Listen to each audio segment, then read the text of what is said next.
पर आज सबसे बड़े हमले की आशंका है। ट्रंप ने ईरान पर नए हमलों का ऑर्डर दिया है। बड़े हमलों से ईरान पर दबाव की रणनीति, ईरान को वार्ता की मेज पर लाने की रणनीति।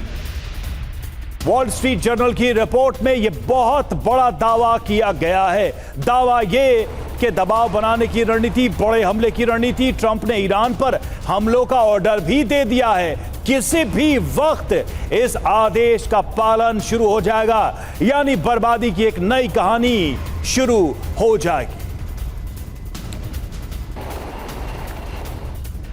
तो क्या ईरान पर अब सबसे बड़ा हमला आज होने वाला है? ट्रंप का विजय कोड ऑपरेशन ईरान डीकोड आपके सामने हम कर रहे हैं। खबर क्या है? ईरान पर आज बहुत बड़ा हमला हो सकता है अमेरिका की तरफ से। इसके अलावा दूसरी बड़ी खबर क्या है? कई दिनों तक ईरान पर हमले जारी रह सकते हैं। तीसरी बड़ी खबर क्या है? ईरान के अहम ठिकानों को टारगेट किया जाएगा। चौथी बड़ी खबर, ईरान को बातचीत की मेज पर लाने के लिए इन हमलों को अंजाम दिया जाएगा। पांचवी खबर क्या है? कैबिनेट की मीटिंग में ट्रंप ने हमले की रणनीति बनाई है।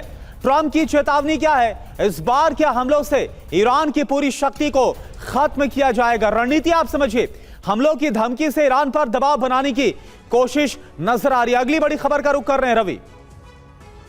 बिल्कुल, और देखिए ट्रंप की ईरान को चेतावनी, हम ईरान पर बहुत बड़ा हमला करने वाले हैं। ट्रंप ने कहा है हमारे हमले ईरान बर्दाश्त नहीं कर पाएगा। ये ट्रंप की चेतावनी।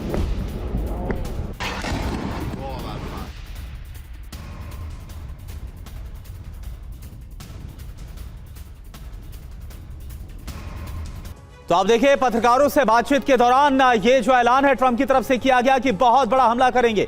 तो ट्रंप के 3 प्लान क्या है ये आप जरा समझिए। प्लान नंबर 1, प्रीएम्प्टिव स्ट्राइक होगी। वायु शक्ति से प्रहार किया जाएगा ईरान के ऊपर। IRGC सेंटर पर हमला होगा। मिसाइल सिटी पर हमला किया जाएगा। ड्रोन ठिकानों को नस्तनाबूद किया जाएगा ईरान पर हमला करके। प्लान नंबर 2 क्या है? फुल स्केल अटैक होगा, यानी कि फुल स्केल वॉर। कोई मिनी अटैक या मिनी वॉर का अब मतलब नहीं है। सुरक्षा तंत्र पर प्रहार होगा। रेडार सिस्टम पर हमला किया जाएगा। नेविगेशन सिस्टम को तबाह किया जाएगा और डिफेंस सिस्टम को तबाह किया जाएगा। और प्लान नंबर 3 क्या है? ईरान का संपूर्ण दहन, इंफ्रास्ट्रक्चर पर प्रहार। रेलवे स्टेशन, यानी आप समझिए जो सिविलियन इंफ्रास्ट्रक्चर है वहां पर भी हमले किए जाएंगे। पावर स्टेशन, ऑयल स्टेशन, प्रशासनिक इमारतें, इन सब पर हमला किया जाएगा। ये जो रणनीति है वो नजर आ रही है। मनीष इस वक्त हमारे साथ है। मनीष, जो धमकियां दे रहे डोनाल्ड ट्रंप, सच्चाई तो यह भी है जो लगातार देखने को मिल रहा है कि हालत तो इस कदर है कि अमेरिका अगर हमला कर दे तो क्या इन हमलों को फिर बर्दाश्त कर पाएगा मिडिल ईस्ट में? क्या अपने सारे ठिकानों को बचा पाएगा? उसके पैट्रियट से लेकर तमाम जो डिफेंस सिस्टम है वो किस तरह से लगातार खत्म हो रहे हैं, ये बात तो खुद अमेरिका की तरफ से भी कबूली गई है। बिल्कुल, देखिए पहले 40 दिन की जंग और उसके बाद 2 हफ्ते तक लगातार बमबारी और फिर छिटपुट अटैक, इन सब के बावजूद फिलहाल हालत यह है कि अमेरिका को समझ में नहीं आ रहा कि अब इस लड़ाई को आगे कैसे लेकर जाना है, क्योंकि अभी तक जो उनकी उम्मीद थी उस पर 5%, 10% भी उनको रिजल्ट मिलता हुआ दिख नहीं रहा है। लेकिन हाँ, ये बात जरूर है कि जब प्रेसिडेंट ट्रंप ने ये चेतावनी दी है कि अब वो भारी हमले करने जा रहे हैं, तो माना यही जा रहा है कि सैटरडे संडे को, यानी कि इस वीकेंड पर ये हमले होंगे, जोरदार हमले हो सकते हैं।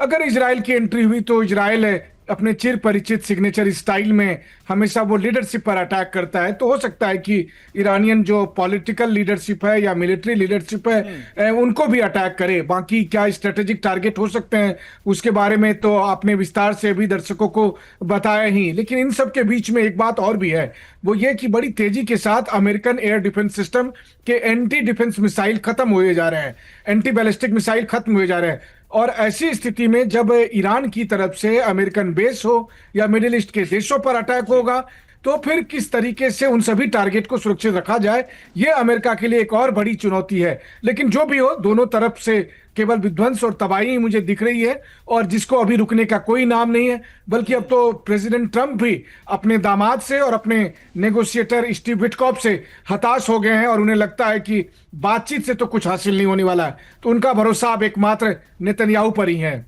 जी बिल्कुल, और इजराइल तैयार बैठा है नए राउंड, फ्रेश राउंड के लिए। बिल्कुल, और जिस तरह से बयान भी पिछले दिनों में हमने देखे हैं नेतन्याहू के, इजराइल के,